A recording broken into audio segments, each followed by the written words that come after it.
Senhor, queremos te agradecer, Pai, por essa oportunidade que temos de fechar o dia do Senhor de forma tão gloriosa, que é no culto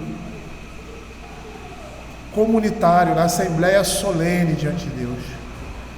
Te pedimos que o Senhor fale ao nosso coração através do teu servo, Pai, e que o Senhor possa nos consolar, possa nos exortar, nos admoestar e possa edificar a nossa alma por meio da tua palavra. É o que nós pedimos, em nome de Jesus. Amém. Queridos, essa noite, nosso irmão Fernando, ou pastor Fernando, estará trazendo a palavra do Senhor. Os irmãos sabem que eu estou entrando de férias, então vou deixar a igreja aí na mão dos presbíteros também, né? E o nosso irmão aqui, ele vai pregar esses dias em que eu estiver viajando. Eu gostaria que os irmãos continuassem orando pelo Fernando, pelo seu ministério. Estamos esperando lá no presbitério de Limeira seu recebimento como pastor da igreja presbiteriana, e como todos já sabem, ele vai assumir ali a congregação de Cabo Frio, a congregação da igreja presbiteriana de Limeira, tá? Então estejam orando por ele nessa sua missão, e que Deus possa abençoá-lo juntamente com ele esse tempo aqui que ele vai estar trazendo a palavra e matando as saudades, de pregar para o povo do Senhor.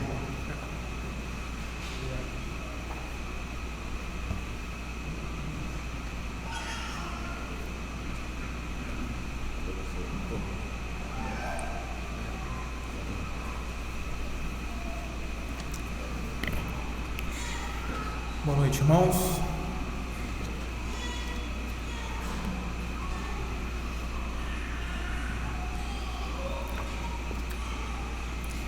Bem, como o pastor falou, nós vamos estar aí nesse período trazendo a exposição da palavra do Senhor, e eu gostaria de dar início nessa noite a um tema, a um assunto que nós vamos tratar aqui nesse período, que se encontra em Mateus, Evangelho de Mateus, capítulo 5.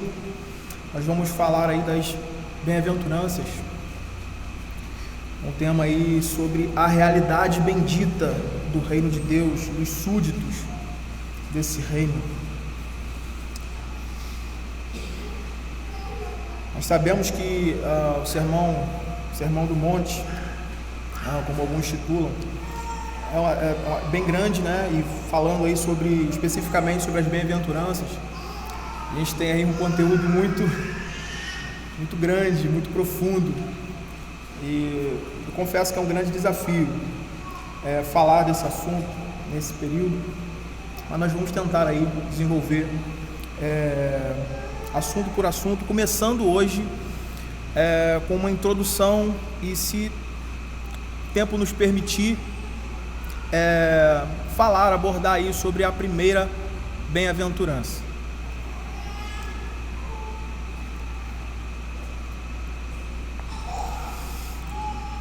Evangelho de Mateus, capítulo 5, vamos ler do verso 1 ao 3.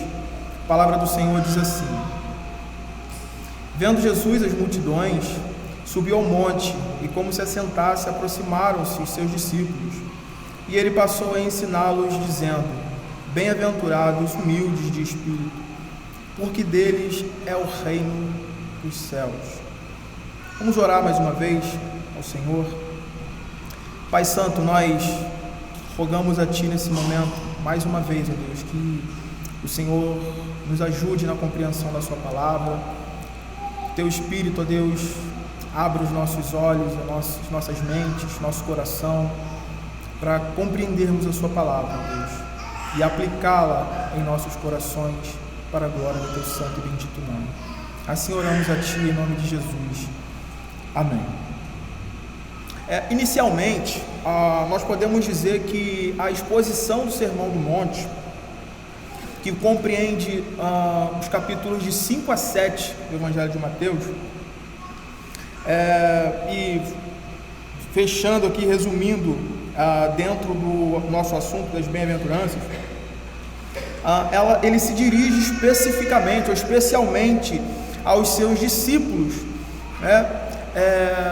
Embora alguns comentaristas vão divergir quanto a esse assunto, mas quando nós olhamos para os outros evangelhos, mais detalhadamente no Evangelho de Lucas, capítulo 6, pode abrir, os irmãos, suas Bíblias, capítulo 6 de Lucas, no paralelo aí, nós vamos ver que Lucas coloca dentro desses termos: então, olhando ele para os seus discípulos, disse. Então nós olhamos para dentro desse início, dessa introdução das bem-aventuranças, e a gente já percebe a quem o Senhor está dirigindo aquele ensino que ele vai trazer, o conteúdo da sua mensagem. Entretanto, estava no propósito de Jesus que também as multidões ouvissem o que ele dizia. E embora o alvo dele fosse ensinar particularmente os seus discípulos, como nós vamos ver, toda a multidão deveria ouvir e saber o que ele espera daqueles que são os seus discípulos, aqueles que são o seu povo, aqueles que estão caminhando, né?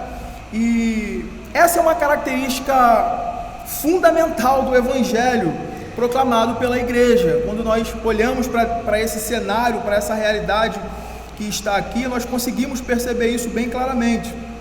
E é interessante percebermos isso logo aqui no início, porque nesse cenário que temos aqui está representado o grande encorajamento para a pregação fiel das Escrituras, porque nós podemos saber com certeza que o Senhor, ele chamará, ele instruirá, ele consolará e ele edificará o seu povo, e ele o distinguirá dentre os que não são. Então, o ponto básico aqui é que esses princípios que nós vamos ver aqui, aquilo que nós vamos ouvir aqui na exposição das bem-aventuranças, elas são anunciados, são expostos a todos, porém, a eficácia se achará no coração dos filhos de Deus, ao passo que no coração dos réprobos, no coração daqueles que são por natureza inimigos de Deus, eles vão soar como golpes, o golpear da mão de Deus, né? Como esses golpes da mão do próprio Deus. E quando nós olhamos para a estrutura, né? Quando nós olhamos para os evangelhos, nós vamos perceber isso, essa dupla função do evangelho ao ser pregado fielmente. Ou seja, todas as vezes que o evangelho ele é proclamado na sua integralidade, quando ele é anunciado fielmente, duas coisas vão acontecer, que é a conversão dos eleitos, o ensino na justiça, a edificação e o consolo da igreja de Deus, e enquanto aos réprobos, a condenação, o endurecimento e morte.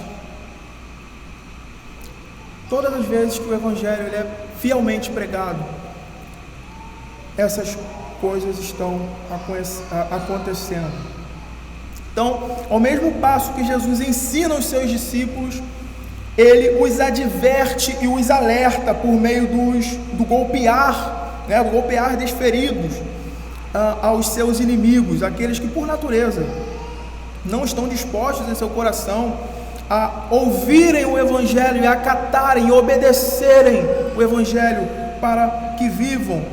E quando a gente olha para os nossos documentos, para a nossa confissão de fé, mais especificamente no capítulo 33, ela visualiza isso de forma muito clara.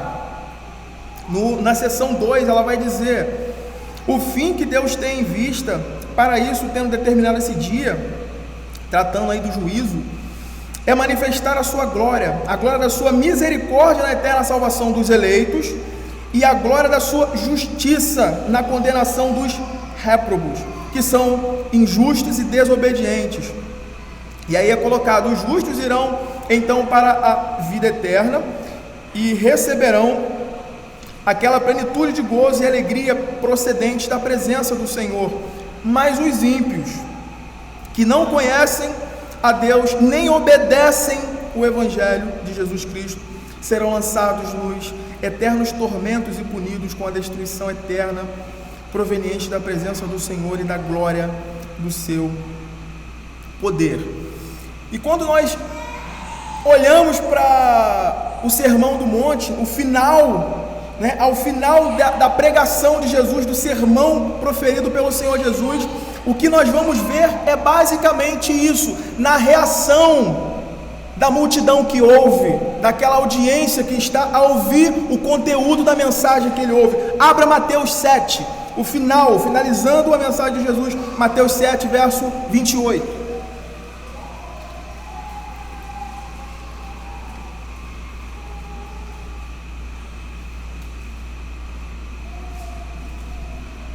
O texto diz: quando Jesus acabou de proferir essas palavras, estavam as multidões maravilhadas da sua doutrina, porque ele as ensinava como quem tem autoridade e não como os escribas. Interessante para a gente aqui notar o termo empregado aqui para maravilhadas, termo usado aqui para maravilhadas, expressando aí a reação da multidão, daqueles que ouvem as palavras de Jesus. A raiz do verbo aí significa literalmente golpeados, ou golpear. Literalmente ela significa isso. E nesse contexto, a reação das multidões expressa a condição de quem foi golpeado, quem recebe esse golpe e fica admirado, como quem sofre o flagelo e se admira do que lhe ocorreu, como quem é de súbito golpeado e se assusta. E o mesmo termo, o mesmo correspondente no hebraico, a tradução da Septuaginta, vai traduzir como feridos ou açoitados, tudo apontando para essa condição de quem sofre esse golpe. Então a condição vista ali, a reação é basicamente essa. Então os versos 1 e 2 do capítulo 5, eles abrem o discurso de Mateus sobre os ensinos autoritativos de Jesus, os ensinos proferidos com autoridade por Jesus, fazendo clara distinção entre a realidade bendita em que os filhos de Deus devem viver, contrastando com a realidade ilusória e consequentemente maldita em que os ímpios vivem. E ele fecha com o espanto, com o assombro deles, da multidão, ao ouvir essas palavras do Senhor. O fato aqui é que o que ele vai ensinar no seu sermão, não é um ensino qualquer, não é um ensino aleatório, não é uma coisa falada aleatoriamente, nada nas escrituras mas o ponto aqui é observarmos isso, não é um ensino qualquer, no espaço-tempo, de forma aleatória, para exibir uma performance do orador, como os fariseus e como os escribas gostavam de fazer, para que então no fim eles fossem louvados pelos homens. O ponto ali é basicamente esse: Jesus fala algo específico, ele tinha um contexto e um propósito ao proferir tais palavras, e dentro desse contexto, dentro desse propósito, ele fala com autoridade, ele ensina com a autoridade. E essa autoridade, ela está ligada à exatidão do que ele ensina no contexto distorcido, esse contexto distorcido pelos escribas e fariseus. E alguns comentaristas dizem que é exatamente por isso que o seu discurso ao final, ele é tão perturbador. Na verdade, ele já começa, ele já abre com algo perturbador, dentro do contexto onde ele é dito: bem-aventurados os pobres. E ele encerra com essa reação da sua audiência. Por quê? Por que isso soa como algo perturbador nos ouvidos daqueles que ouvem? Porque ele nega, ele desconstrói aquele modelo impresso por eles, mostrando a realidade contracultural do reino de Deus, expondo a condição religiosa deles ao erro. Aquela construção religiosa farisaica, uma interpretação fraca da lei de Deus, ser exposto ao erro. E o ponto aí é esse: o contexto onde as bem-aventuranças são desenvolvidas está completamente permeado pelo orgulho espiritual de uma liderança extraviada do verdadeiro propósito da lei, desse verdadeiro propósito que era produzir no coração do homem um senso de dependência total da graça de Deus, e não de torná-lo, de levar a sua arrogância, o seu orgulho, de achar-se justo e com isso confiante nas suas próprias obras. E nós vamos perceber que todo o ministério de Jesus ele é marcado por esse confronto, por esses confrontos e pela oposição desses homens que usavam a lei hipocritamente, distorcida, exigindo dos homens aquilo que eles mesmos não estavam nem um pouco dispostos em seus corações para cumprir. Então, o ambiente ali, aquele momento, eles nutriam em si mesmo e nos outros a ideia de uma justiça própria, pelo fato de meramente serem conhecedores da lei, bons conhecedores da lei, e nacionalmente fazerem parte do povo da aliança. E nós vamos ver isso aí em muitos discursos, em muitas falas e confrontos de Jesus.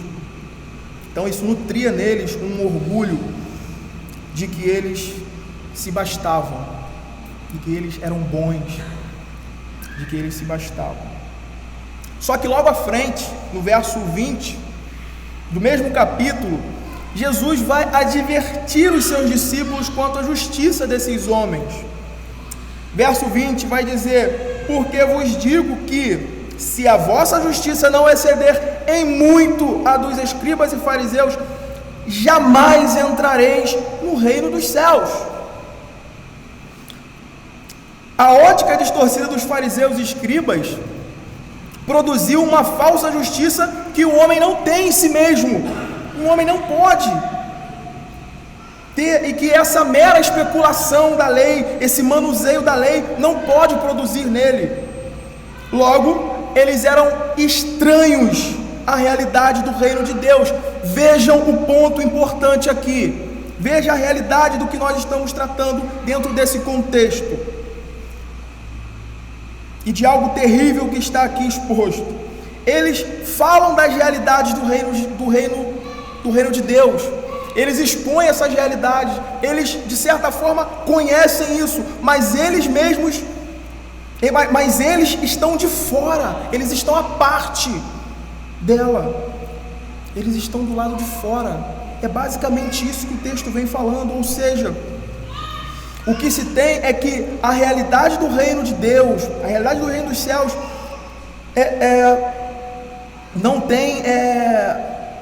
não se enquadra, não se encaixa com a autojustiça. O reino de Deus e a autojustiça são duas realidades que não podem coexistir, são excludentes entre si. O ponto aqui é esse.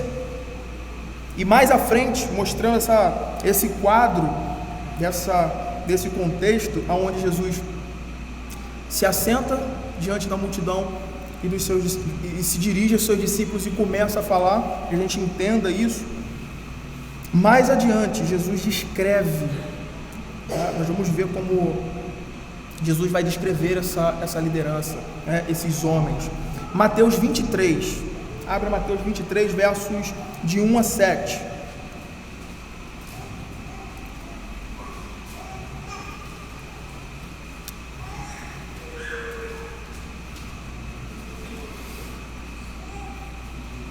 Mateus 23, de 1 a 7 vai dizer: Então falou Jesus às multidões e aos seus discípulos: Na cadeira de Moisés se assentaram os escribas e os fariseus.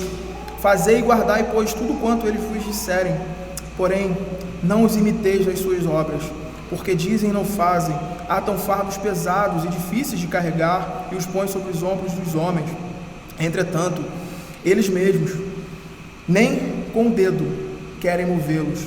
Praticam, porém, todas as suas obras com o fim de serem vistos dos homens, pois alargam os seus filactérios e alongam as suas franjas. Amam o primeiro lugar nos banquetes e as primeiras cadeiras nas sinagogas, as saudações nas praças e os serem chamados mestres pelos homens. E mais adiante, um pouco mais adiante, Jesus acrescenta aí o juízo como consequência desse viver hipócrita diante da lei de Deus, que não reconhece a sua real condição. Versos de 13 a 15, no mesmo capítulo aí, mais adiante, verso 13, vai dizer: Ai de vós, escribas e fariseus hipócritas, porque fechais o reino dos céus diante dos homens, pois vós não entrais, nem deixais entrar os que estão entrando. Ai de vós, escribas e fariseus hipócritas, porque devorais as casas das viúvas, e para o justificar fazeis longas orações. Por isso sofrereis juízo muito mais severo. Ai de vós, escribas e fariseus hipócritas, porque rodeais o mar e a terra para fazer um prosélito, convertido, e uma vez feito, o tornais filho do inferno 2 vezes mais do que vós. Veja a realidade, o contexto aonde isso é desenvolvido. O ponto central aqui é compreender que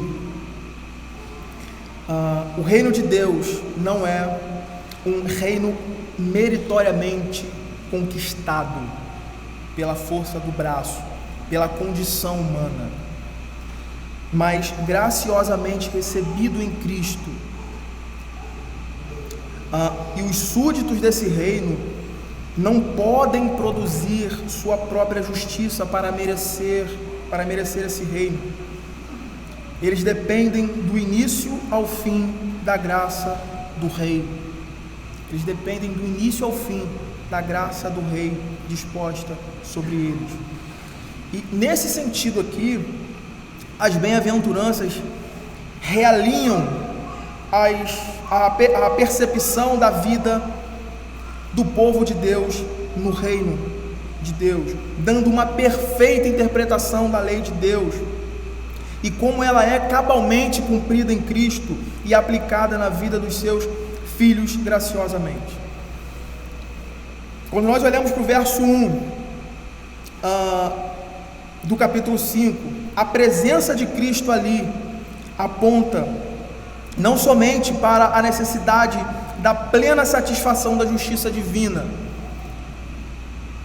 aponta não somente para essa satisfação, da necessidade da satisfação da justiça divina, mas aponta também para o provimento divino, para essa reparação perfeita. Isso vai mostrar que homem algum, por maior que seja o seu conhecimento da lei de Deus, por maior que seja o seu entendimento teológico, eles não podem produzir justiça para satisfazer a Deus, a justiça. E nós vamos perceber isso quando, logo na ocasião do batismo de Jesus, como ele se identifica com o seu povo, na necessidade que eles possuem de cumprir os requerimentos da lei, mas não podem. Quando Jesus se apresenta ali para João, não, eu preciso ser batizado pelo Senhor e tu vens a mim. O que Jesus diz? Deixa por enquanto, assim convém cumprir toda a justiça.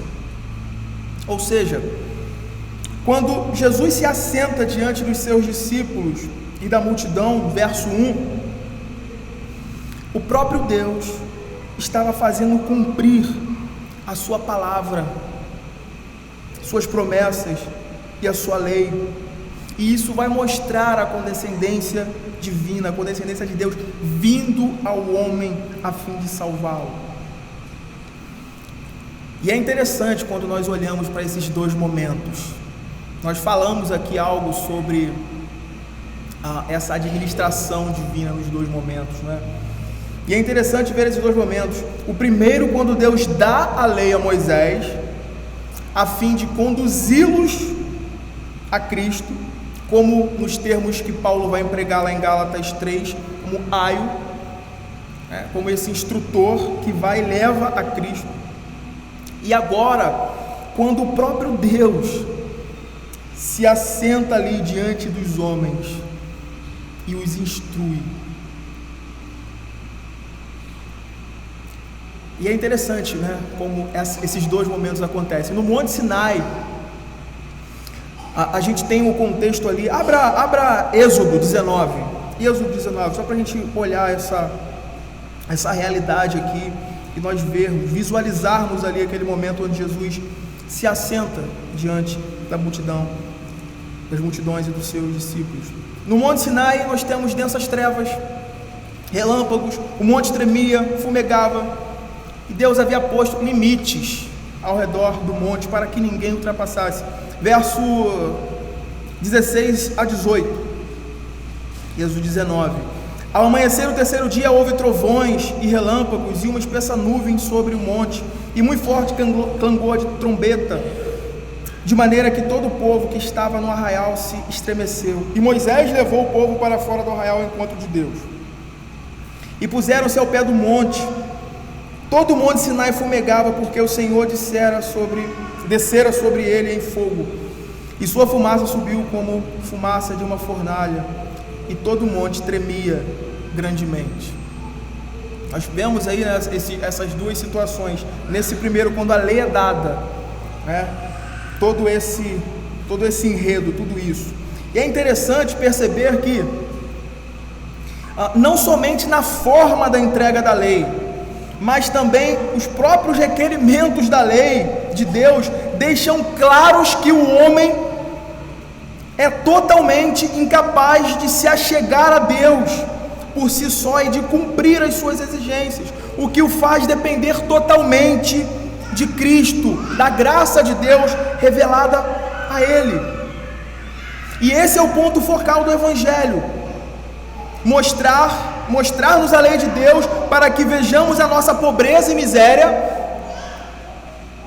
e então apresentar-nos Cristo como a nossa única esperança de justiça diante de Deus. É isso que o Evangelho faz. Ele nos apresenta o Deus das Escrituras como de fato Ele é, o seu caráter, os seus atributos, a sua santidade, a sua justiça, e o que Ele requer do homem. Nisso nós vemos a nossa miséria, a nossa pobreza, como nós somos incapazes de ir a Deus e de satisfazer a sua justiça. Então nós nos recolhemos e apenas olhamos para aquilo que Ele provê, Cristo Jesus.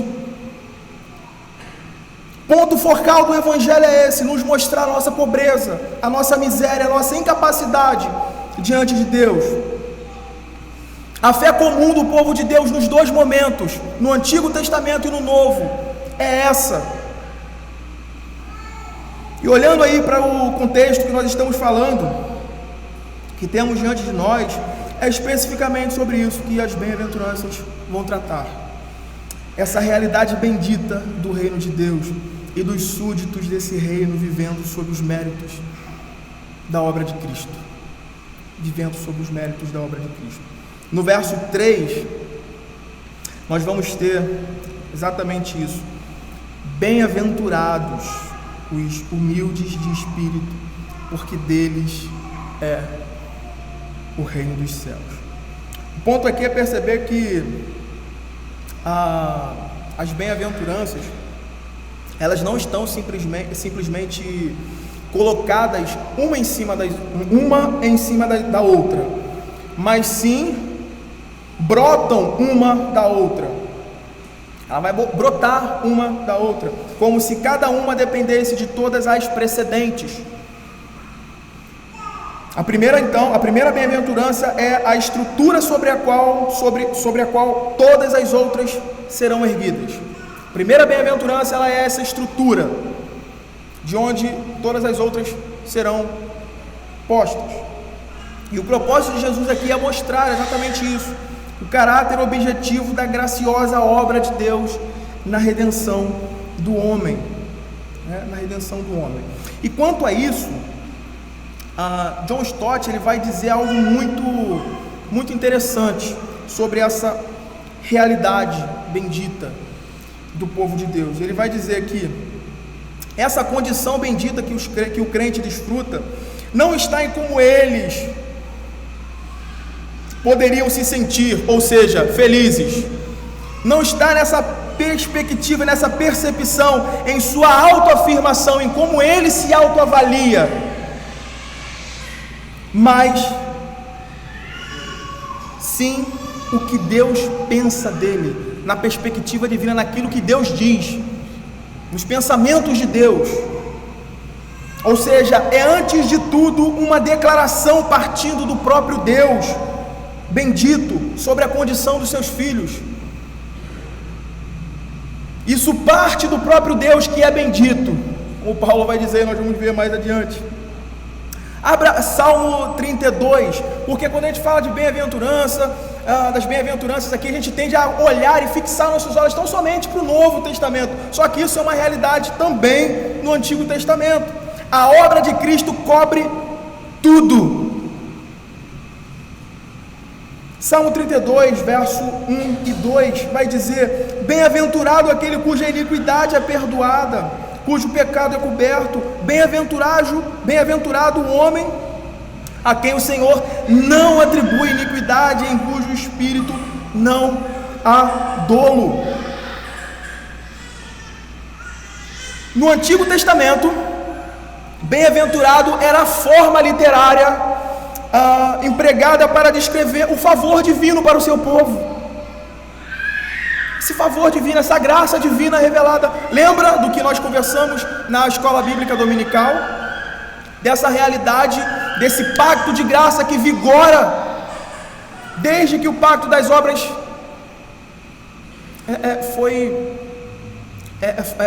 o homem caiu, pecou. Tudo é graça, né? Então, o ponto aqui é esse: a perspectiva divina é que dita isso.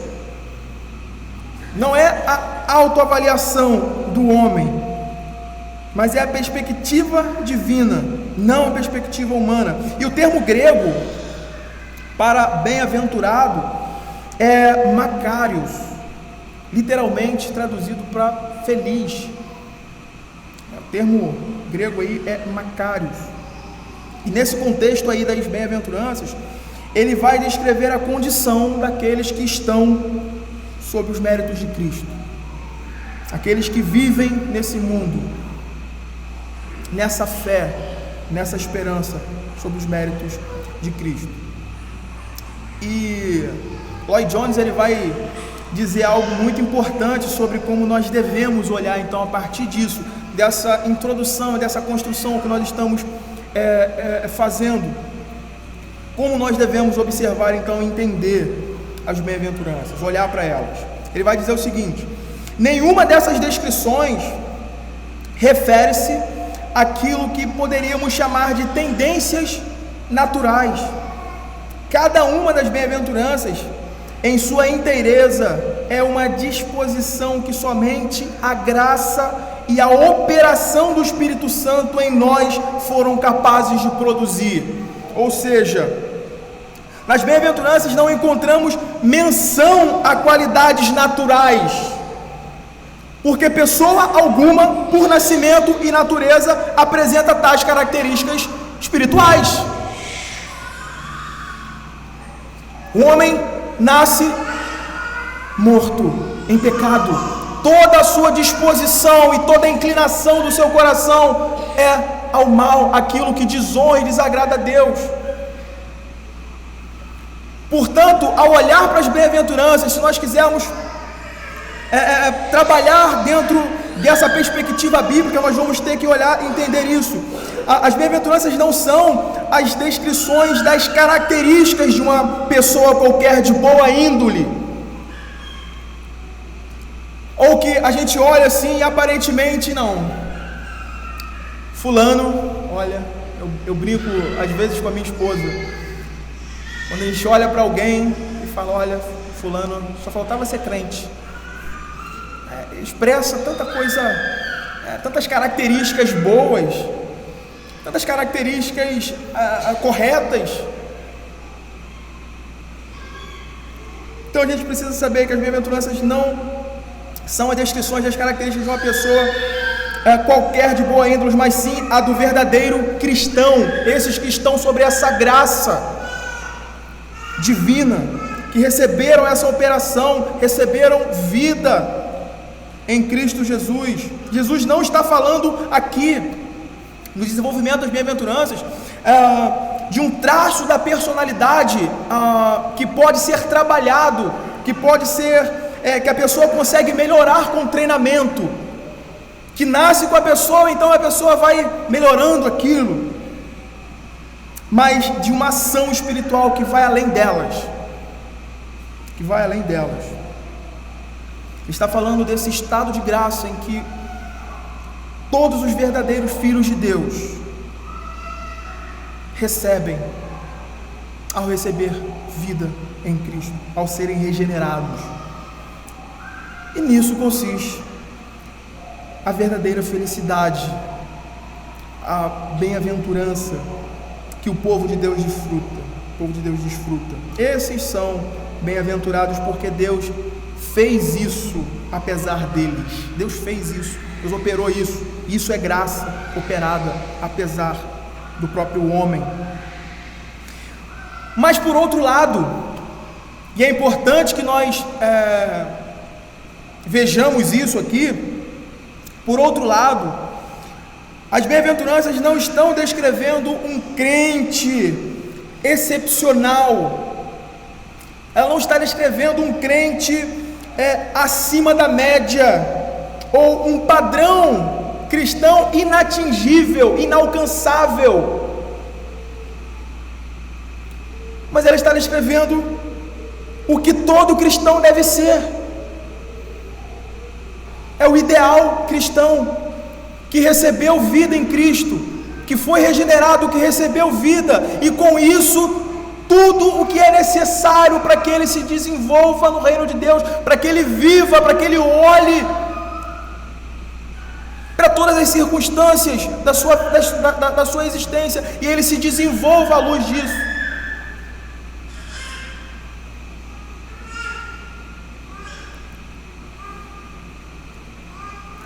As bem-aventuranças, elas estão trabalhando, elas vão tratar exatamente desse ideal cristão. Ela está descrevendo o que todo cristão deve ser. E o cristão é aquele que necessariamente ele precisa ser encontrado na sua caminhada cristã, lutando incansavelmente por esse ideal. Eu não estou dizendo que a gente vence sempre. Aqui mas o que nós precisamos saber é que é por essa vocação,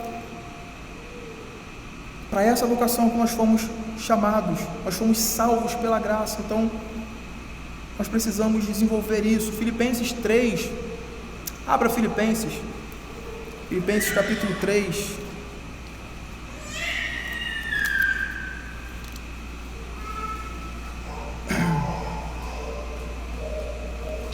Filipenses 3, de 12 a 14.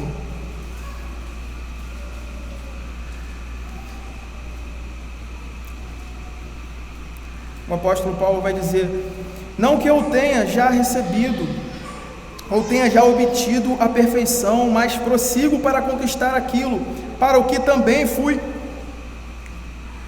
por Cristo Jesus, conquistado por Cristo Jesus.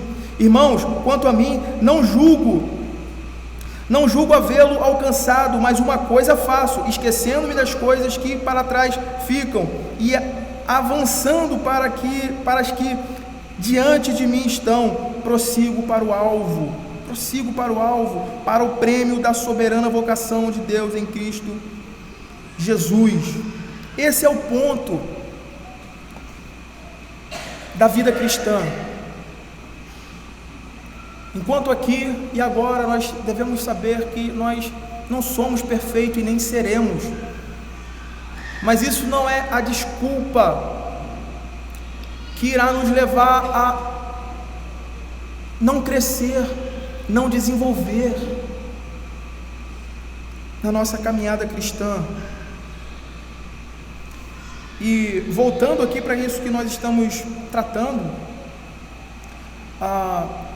isso é algo que é recebido graciosamente da mão de Deus. Todo cristão, eles desenvolverão isso, né? Essas características que nós vamos ver aqui nas bem-aventuranças, assim como ocorre com o fruto do Espírito. As bem-aventuranças são um complexo integrado. Não é possível ter uma qualidade e não outra. Não é possível nós falarmos que temos uma e não outra. Elas formam um conjunto de qualidades que todo crente necessariamente terá em alguma medida, e isso expressa sua união com Cristo. Isso vai expressar a sua união com Cristo. O reverendo Heber Campos, ele fala disso, né? Ele fala que isso trata-se de um pacote completo que todo cristão recebeu graciosamente pela operação do favor divino, e não podem ser vistas como pílulas opcionais que fazemos uso à medida que há necessidade. Por exemplo, hoje qualquer pessoa, né, isso indistintamente, hoje eu preciso de mansidão, então eu vou tomar a pílula da mansidão, e nenhuma outra característica encontrada. Isso não é possível.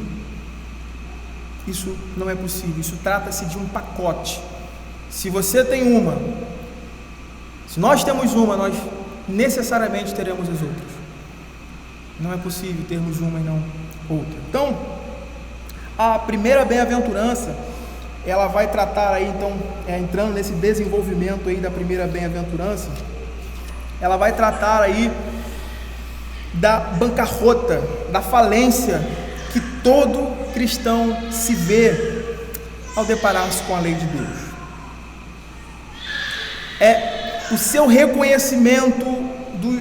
reconhecimento do seu estado miserável e falido, paupérrimo diante do Senhor. Ser bem-aventurado é ver-se em sua real condição, é ver-se como em sua real condição, e não nutrir uma imagem ilusória acerca da sua condição. O Dr. D.A. Carson, ele traz uma definição muito interessante sobre isso, sobre o que se trata de fato essa bem-aventurança. Ele vai dizer, e no caso falando aí de ser pobre de espírito, que é o que essa bem-aventurança vai atribuir. Bem-aventurados são esses. Ele vai dizer que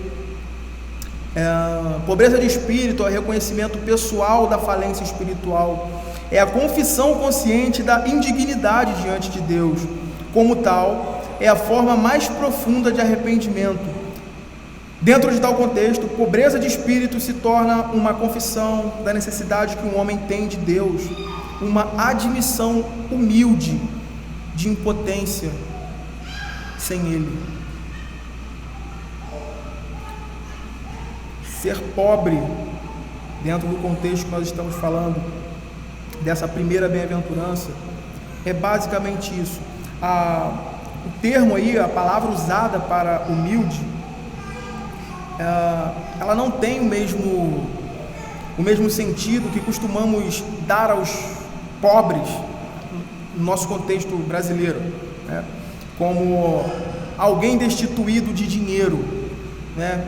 Que leva uma vida simples. A gente passa às vezes em determinado lugar e a gente vê aquelas pessoas pedintes ali, aquelas pessoas, a gente vê, e fulano, é muito humilde, né? Ele leva uma vida muito simples. O texto aqui, esse termo, ele está trabalhando a ideia, se refere ao que é paupérrimo, ao miserável, que mendiga e que depende inteiramente da caridade alheia para o seu sustento. A ideia aqui é basicamente essa, de alguém que necessita, que é inteiramente dependente da misericórdia alheia. E ser espiritualmente pobre, nesse contexto que nós estamos trabalhando, significa olharmos para nós mesmos à luz da revelação de Deus, e não a partir da nossa própria percepção ou a partir da percepção do mundo. A partir da percepção do mundo. O que muitas pessoas fazem, e que às vezes a gente tem esse costume, é de olhar para o lado e tentar aferir-nos a partir dos padrões que estão à nossa volta, não a partir das Escrituras. E às vezes, quando nós olhamos para o lado, nós vemos um padrão muito baixo, muito aquém dessa realidade. Então, ser espiritualmente pobre significa nos avaliarmos a partir da revelação, da palavra de Deus, porque a nossa percepção, ela é caída, ela é manchada. Nós não vamos conseguir ter essa exatidão, somente a palavra de Deus pode nos trazer isso. E todo homem, ele nasce e cresce naturalmente desenvolvendo uma percepção muito elevada de si mesmo, e esse é um grande perigo, esse é um grande mal, até que ele se depare com o Evangelho. O seu autoexame será muito elevado, a sua percepção sobre si mesmo será muito elevada, ele se verá como bom. Eu nunca me esqueço de um momento, lá em Cabo Frio, a gente estava na casa, a gente pediu um Uber para ir para a igreja, e sentado ali no banco de trás do carro, o Jael, que é um membro lá, onde a gente fica, ele puxou um assunto com o motorista, do nada, assim, ele puxou um assunto, ele começou a conversar, perguntando como ele se sente. Eu nunca me esqueço disso. Eu lembro a pergunta que ele fez: você se acha bom? A resposta foi: claro, sim. Poxa, olha, eu pago as minhas contas em dia, eu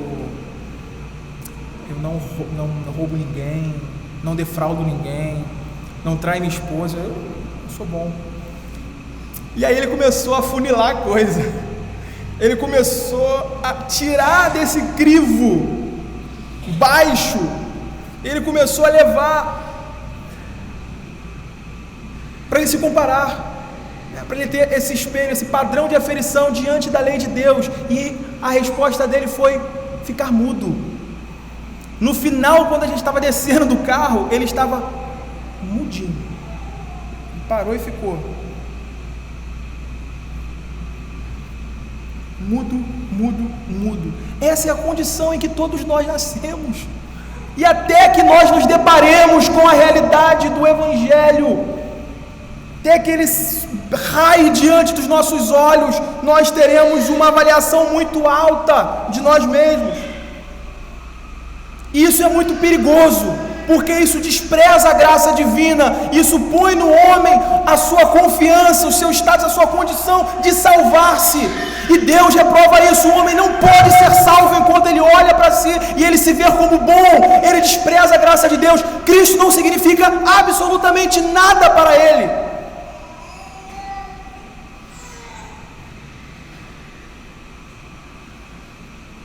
Ele se verá bem seguro até que suas portas sejam tomadas pelo poder do Evangelho. Então ele dirá, e essa é a condição para a qual a pregação fiel das Escrituras e do Evangelho canaliza o homem. Quando Deus propõe salvar o pecador, é isso que ele faz. Ele põe ele nesse caminho até que ele chegue lá na frente e ele veja: miserável homem que eu sou. Até então o coração está petrificado, endurecido. Tem um comentário de Matthew Henry que eu acho muito útil, muito bom. Matthew Henry, comentando isso, ele vai dizer: o coração do pecador não convertido é o palácio do diabo. Não há, ou melhor, há uma espécie de paz no palácio de uma alma não convertida, enquanto o diabo, como um homem forte e armado, a mantém. O pecador tem uma opinião boa de si mesmo, está muito seguro e alegre, não tem dúvidas sobre sua bondade, seu estado, nem teme o julgamento que está por vir. Ele se lisonjeia aos seus próprios olhos e chora a paz para si mesmo. Antes de Cristo aparecer, tudo estava inquieto, porque todos iam para um lado, mas a pregação do Evangelho perturbou a paz no palácio do diabo. É isso que a pregação do Evangelho faz. Ela desconstrói essa realidade em que o homem está no centro, em que o homem é bom, e ela aponta para a sua miséria, para a sua pobreza, até que o homem se veja nesse estado.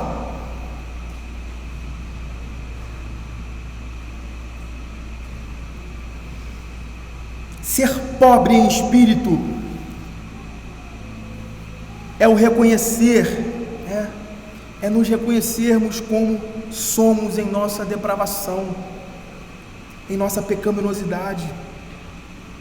É concordarmos com a palavra de Deus de que somos pobres e necessitados, como vai dizer o salmista no Salmo 40, verso 16.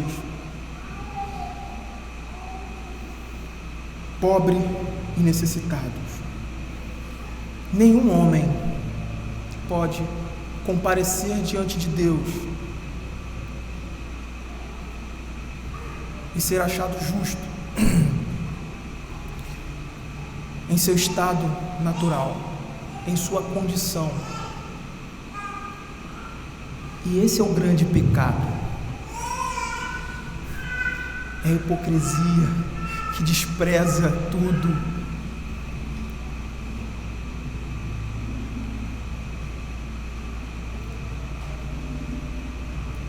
Caminhando aí para o fim,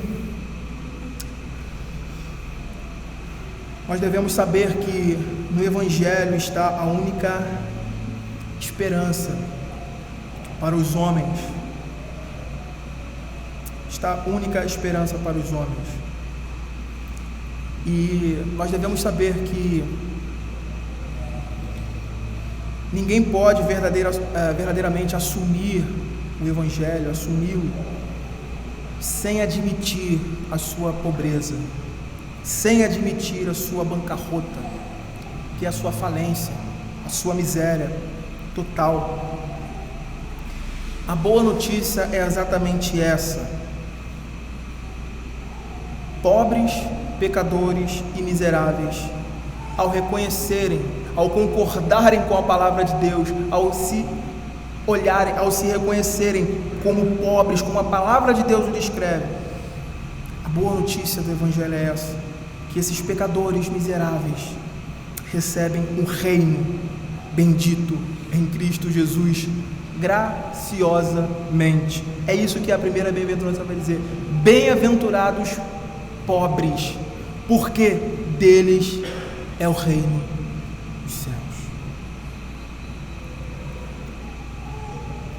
E talvez uma pergunta aí surja, né?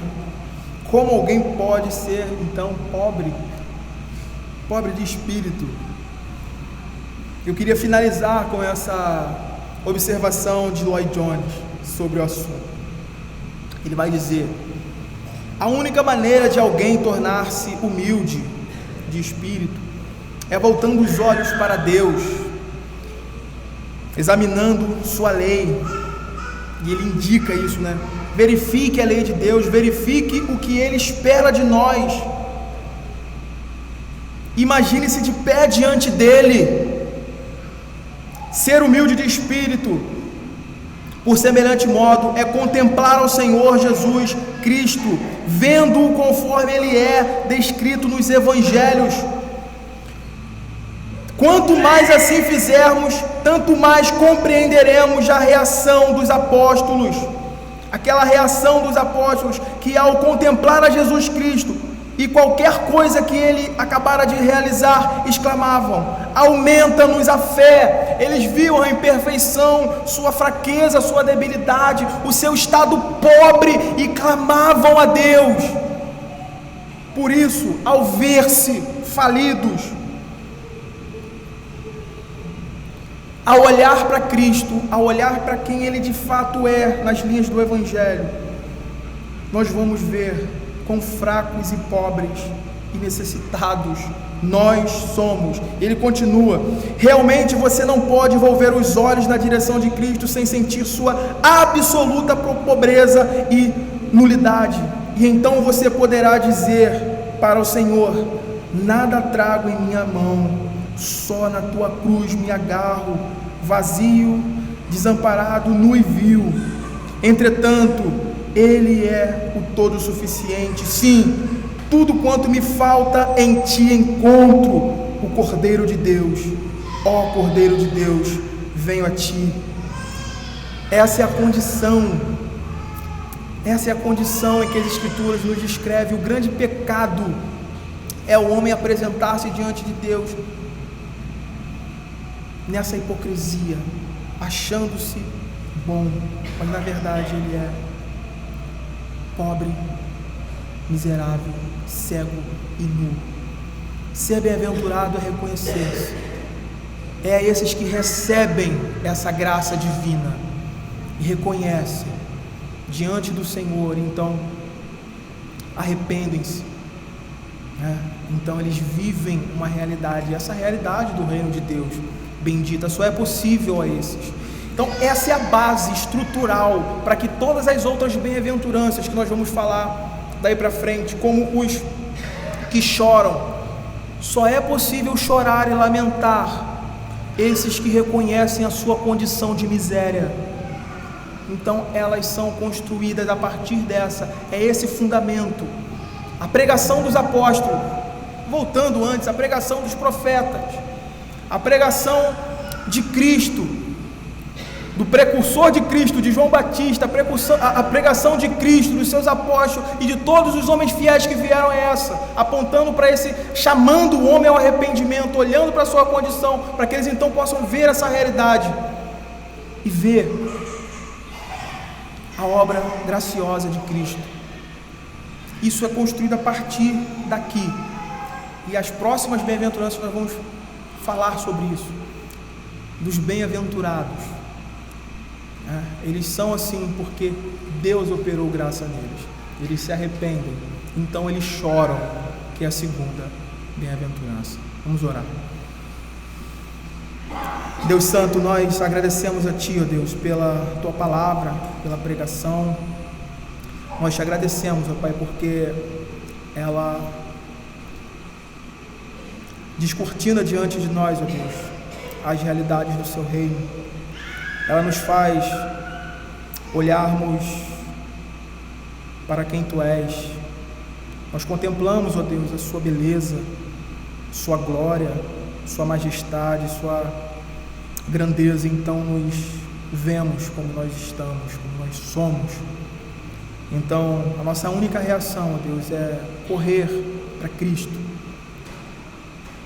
nos abrigarmos em Cristo e confiarmos em Ti, ó Deus, que a Tua graça nos conduza a nossa vida, Deus, em conformação à imagem do Teu Filho, para que então possamos, ó Deus, Te glorificar e Te honrar nesse mundo. Somente em Cristo, ó Deus, temos essa condição. Obrigado, ó Deus, por essa palavra. Obrigado porque o Senhor não nos deixa sozinhos. O Senhor não nos deixa, Deus, largados e entregues à nossa própria sorte, mas na Tua misericórdia, na Sua graça, Tu nos dá o Seu Filho amado, Jesus Cristo. Obrigado porque nós vivemos essa realidade bendita do Seu reino, em Cristo Jesus. para a glória do seu nome. É o que oramos e agradecemos em nome de Jesus.